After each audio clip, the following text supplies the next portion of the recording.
다 함께 사도신경으로 우리의 신앙을 고백하겠습니다. 나는 전능하신 아버지 하나님 천지의 창조주를 믿습니다. 나는 그의 유일하신 아들 우리 주 예수 그리스도를 믿습니다. 그는 성령으로 잉태되어 동정녀 마리아에게서 나시고 본디오 빌라도에게 고난을 받아 십자가에 못 박혀 죽으시고 장사된 지 사흘 만에 죽은 자 가운데서 다시 살아나셨으며 하늘에 오르시어 전능하신 아버지 하나님 우편에 앉아 계시다가 거기로부터 살아있는 자와 죽은 자를 심판하러 오십니다. 나는 성령을 믿으며 거룩한 공교회와 성도의 교제와 죄를 용서받는 것과 몸의 부활과 영생을 믿습니다. 아멘. 우리 함께 찬송가 369장 함께 부르겠습니다. 찬송가 369장 죄짐 맡은 우리 구주 함께 찬송하겠습니다. 죄짐 맡은 우리 구주 어찌 좋은 친군지 걱정 근심 무거운 짐 우리 주께 맡기세. 주께 고함 없는 고로 복을 받지 못하네. 사람들이 어찌하여 아랠 줄을 모를까. 시험 걱정 모든 괴로움 없는 사람 누군가. 부질없이 낙심 말고 기도 드려 아뢰세. 이런 진실하신 친구 찾아볼 수 있을까. 우리 약함 아시오니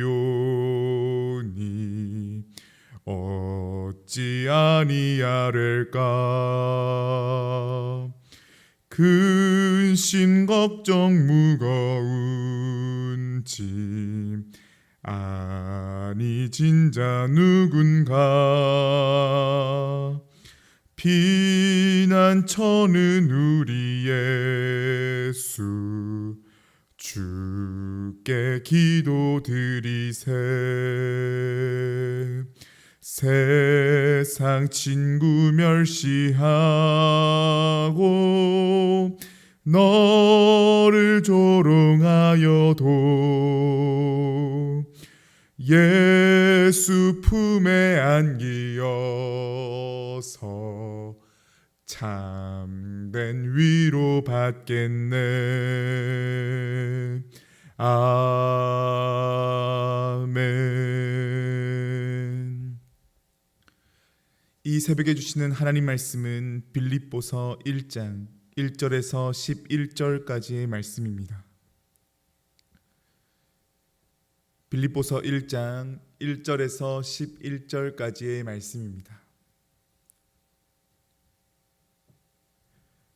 하나님의 말씀을 제가 봉독하겠습니다. 그리스도 예수의 종 바울과 디모데는 그리스도 예수 안에서 빌립보에 사는 모든 성도와 또한 감독들과 집사들에게 편지하노니 하나님 우리 아버지와 주 예수 그리스도로부터 은혜와 평강이 너희에게 있을지어다. 내가 너희를 생각할 때마다 나의 하나님께 감사하며 간구할 때마다 너희 무리를 위하여 기쁨으로 항상 간구함은 너희가 첫날부터 이제까지 복음을 위한 일에 참여하고 있기 때문이라. 너희 안에서 착한 일을 시작하신 이가 그리스도 예수의 날까지 이루실 줄을 우리는 확신하노라. 내가 너희 무리를 위하여 이와 같이 생각하는 것이 마땅하니 이는 너희가 내 마음에 있음이며 나의 매임과 복음을 변명함과 확정함에 너희가 다 나와 함께 은혜에 참여한 자가 됨이라. 내가 예수 그리스도의 심장으로 너희 무리를 얼마나 사모하는지 하나님이 내 증인이시니라. 내가 기도하노라. 너희 사랑을 지식과 모든 총명으로 점점 더 풍성하게 하사 너희로 지극히 선한 것을 분별하며 또 진실하여 허물 없이 그리스도의 날까지 이르고 예수 그리스도로 말미암아 의의 열매가 가득하여 하나님의 영광과 찬송이 되기를 원하노라. 아멘. 네, 오늘부터 이제 빌립보서 말씀이 새롭게 시작되는데요.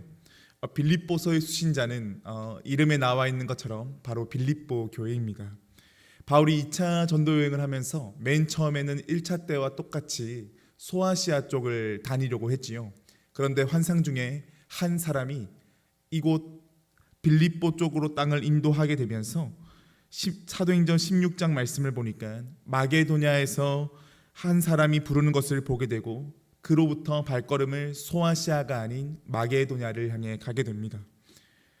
그 마게도냐로 들어가는 첫 관문이 바로 이 빌립보 지역인데요. 이 빌립보 지역에서 참 대단한 일들이 있었지요.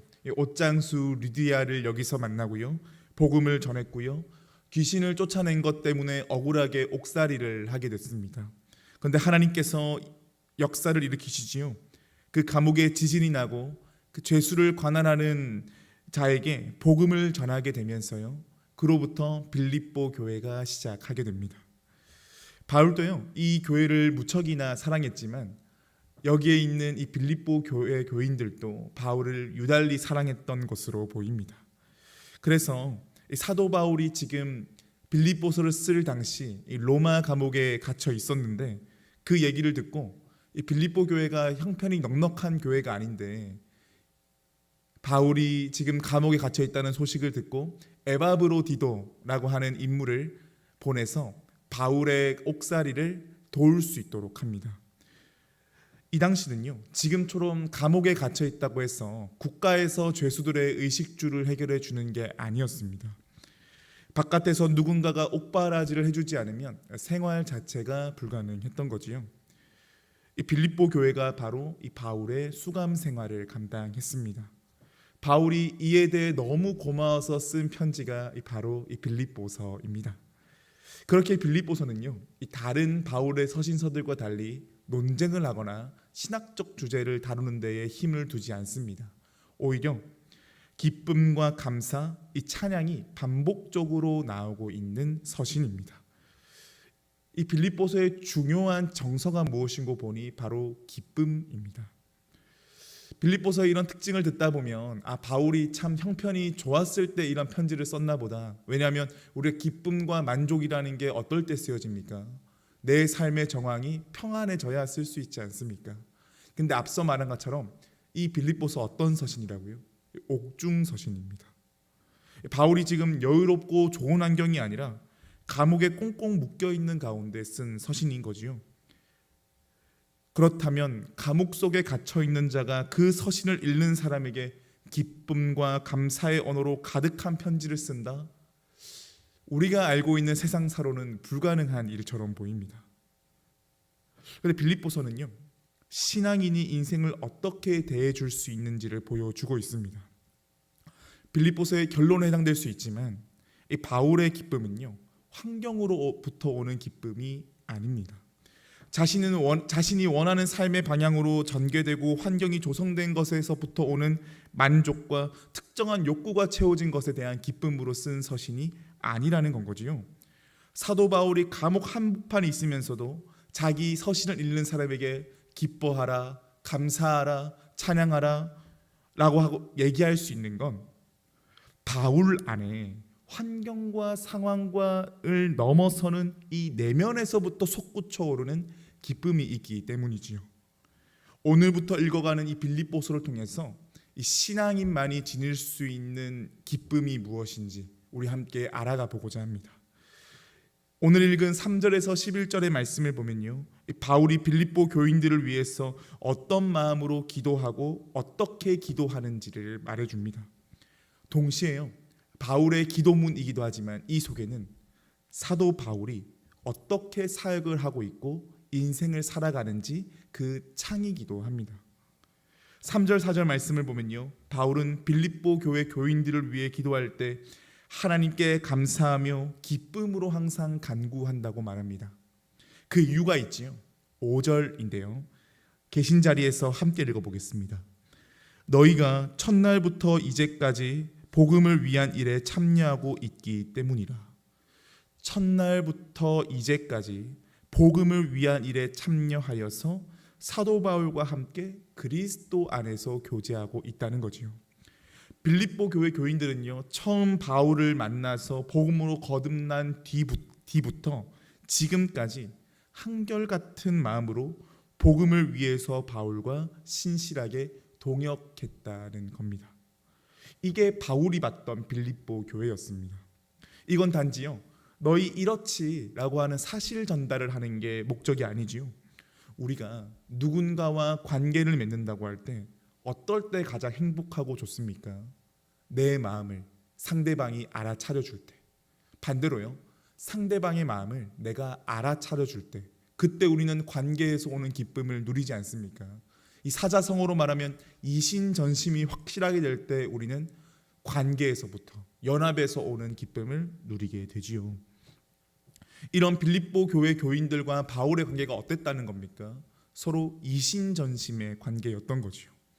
그리고 이 마음은 어떤 마음입니까? 사역을 하는 그 중심이 하나님을 향하고 있고 복음을 향한다. 이 중심이 같은 거에 있어서 사도 바울은 설레는 마음을 가지고 있는 겁니다. 정리해서 말하면 사도 바울은 빌립보 교회 교인들과 하나님을 향해 복음을 향해 한 마음을 품고 있다는 것이 얼마나 설레고 기쁜지 모른다라고 하는 게 여기에 담겨져 있는 거지요. 그러니 바울에게는 빌립보 교회 교인들이 어떻겠습니까? 그들 존재 자체가 자신의 삶의 기쁨이 된 거지요. 우리가 예수님을 믿는다, 교회를 섬긴다라고 할 때 우리 그런 기도 제목 많이 하지요. 복음 안에서 하나 되게 해 주십시오. 이 기도 제목이 왜 중요한지를 여기서 보여주고 있습니다.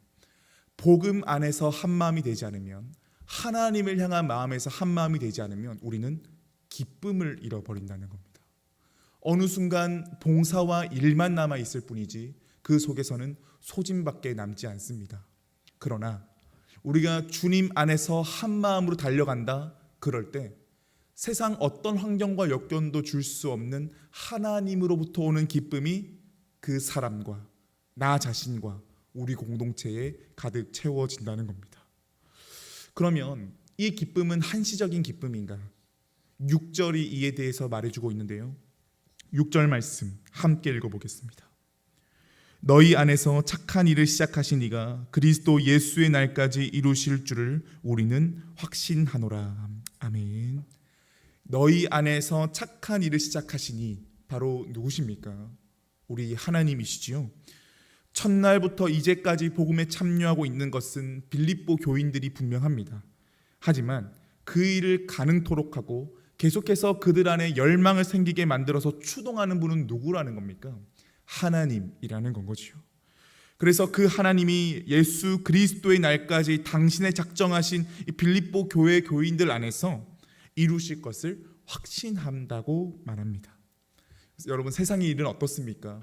거창하게 시작하다가도 그 끝이 잘 마무리되지 않은 경우도 있고요, 안 좋게 끝날 때도 있습니다. 즉 용두사미와 같이 일이 진행되기도 하지요. 그런데 하나님께서는 다릅니다. 즉 하나님께서는 그리스도 안에서 연합해 가면서 하나님의 일을 일구어가는 그 속에 처음 일의 시작도 기쁨으로 여시고 그 일의 갈무리도 기쁨으로 마무리하신다는 건 거지요. 그렇기에 바울은요, 너희들을 보면 내가 가슴 설레고 기쁘다라는 표현이 여기에 담겨져 있는 겁니다. 여기에서 사도 바울은 빌립보 교회 교인들과 자신과 이 마음을 함께 품고 있다는 거에 굉장히 감사하고 기뻐합니다. 그리고 그가 하나님을 어떻게 믿는지도 발견할 수 있지요. 사도 바울과 빌립보 교회 교인들은요, 인생의 소망의 근거를 자기 자신으로 삼지 않습니다. 어떤 특정 환경이나 여건이 소망의 근거일 수는 없다고 보는 건 거지요. 그리고 이 소망을 이루실 분은 누구라는 겁니까? 하나님이라는 것이 명료합니다.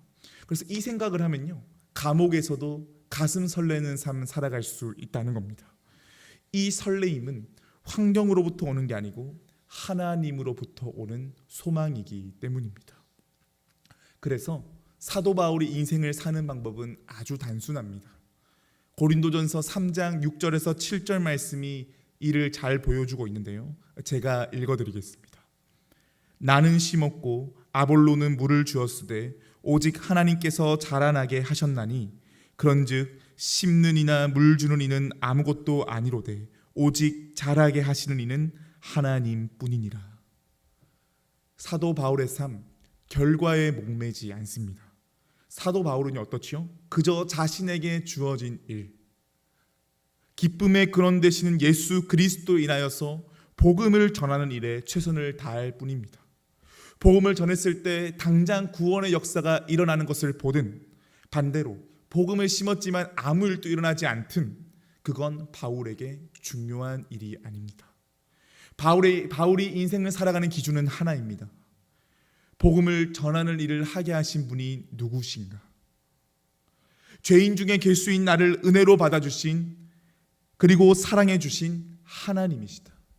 즉, 내 삶의 근거가 하나님이니 결과는 중요치 않다라고 하는 게 바울 안에 새겨진 중심이라는 건 거지요.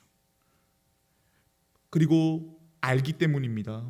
하나님께서는 심어진 복음의 씨앗은 그대로 두지 않으시고 반드시 자라나게 하신다는 것 말이지요. 오늘 본문의 표현으로 빌려볼까요?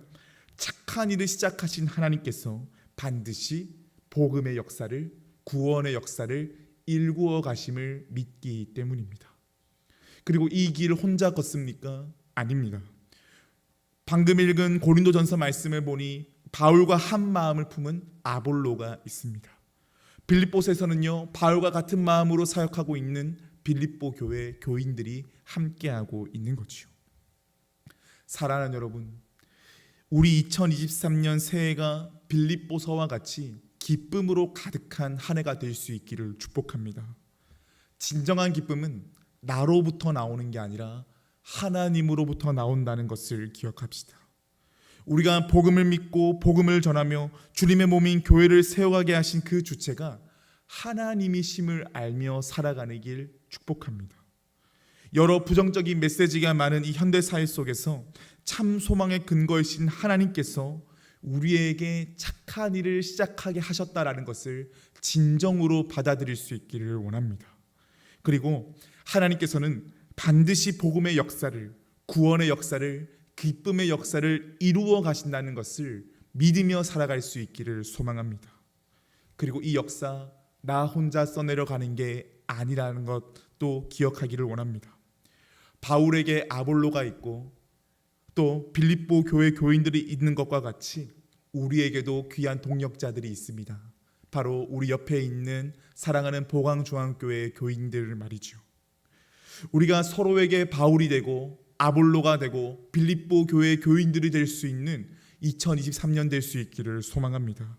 그래서 서로를 볼 때마다 기쁨으로 충만하여서 오늘 읽은 11절의 말미와 같이 의의 열매로 가득하여서 하나님께 영광과 찬송이 되는 귀한 은혜의 축복의 해가 올 한 해 우리 교회 모든 교인들이 될 수 있고 우리 성도님들이 될 수 있기를 주님의 이름으로 축복합니다. 함께 기도하겠습니다. 사랑의 하나님, 우리의 삶 가운데에 말씀하시고 우리의 삶 가운데에 사랑으로 붙들어 주시는 사랑의 하나님 아버지를 찬양합니다. 이 시간 말씀을 의지하며 기도합니다. 하나님, 우리의 삶 가운데에 함께 하시는 주님께서는 우리의 삶의 중심 되셔서 우리의 삶을 이끌어 가시는 생명의 하나님이십니다.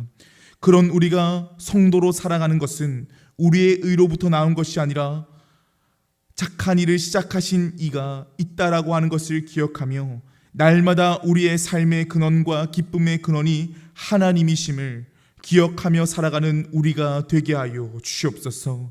그래서 그 하나님께서 우리의 삶을 통하여 하나님의 일을 반드시 이루신다는 것을 기억하게 하시고 고린도전서의 말씀과 같이 우리는 심고 물을 주지만 자라게 하시는 분이 하나님이심을 기억하며 눈에 보이는 환경과 역경에 꺾여지는 삶이 아니라 하나님이 주시는 소망으로 꺾이지 않는 마음으로 우리에게 주어진 생을 늘 기쁨과 감사로 살아갈 수 있는 은혜를 더하여 주옵소서.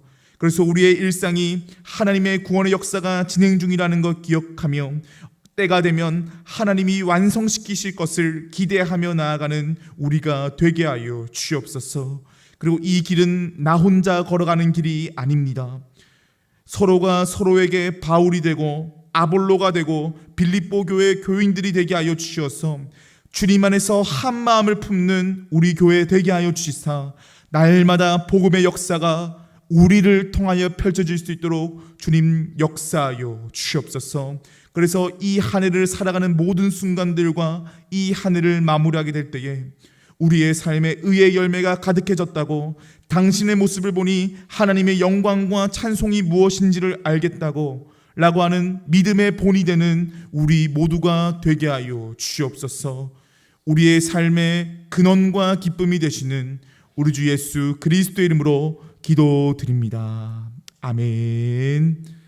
하늘에 계신 우리 아버지, 아버지의 이름을 거룩하게 하시며 아버지의 나라가 오게 하시며 아버지의 뜻이 하늘에서 같이 땅에서도 이루어지게 하소서.